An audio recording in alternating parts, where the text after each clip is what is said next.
And you know, COVID changed a lot, changed everything. And what it changed for me was the fact that I met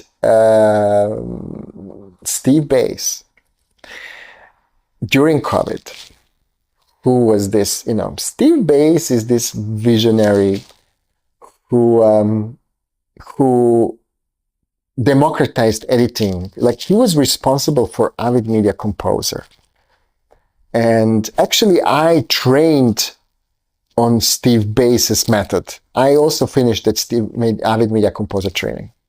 And so then he moved and he did Final Cut. And then he was responsible as well for Final Cut 10 that not everybody liked. You know, not everybody was the biggest fan of 10, but, you know, I think he was just a little bit ahead of time. But in any case, you know, Steve Bass didn't want to sit home bored. You know, he wanted to have an interesting life after Apple, and he was looking for all these startups, and he invested in my company, which is crazy. And but it was more than investment. He kind of, you know, helped me, you know, pivot from this just a system for high-end for studios to something that everybody could use on their laptop. And so we said, okay, now there is a chance for Colourlab to become a Mac application. And then during COVID, we started doing that, and we made kind of, I think, first version 1. It was interesting. It was good. I mean, it was good. Like, I would say maybe 60-70% good. And then became like then we released version 2 that became better in matching, but not a huge amount better, but definitely better. And that was the watershed moment for the AI. So this type of neural networks, this type of matching that we first used was so primitive in comparison to what we do today.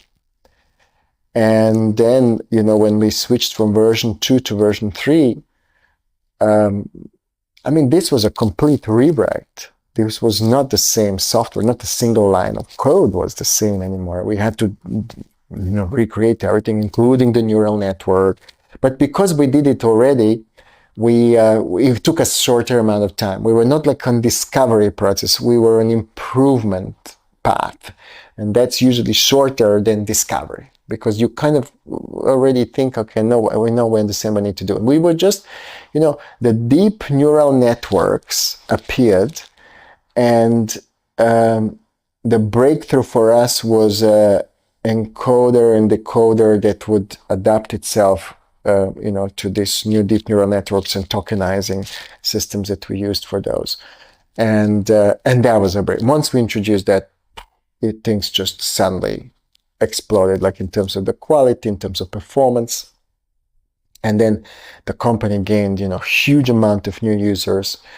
And then, you know, became like, you know, quite difficult for us, you know, really like, you know, to maintain this user base and updates, you know. So if you think about it, we were like a little garage, a startup that was just making software, and suddenly we had thousands and thousands of users.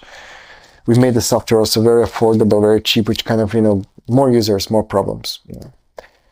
So I really felt like, you know, after that, I have been spending a lot of time learning about what it takes to make a software product mass product.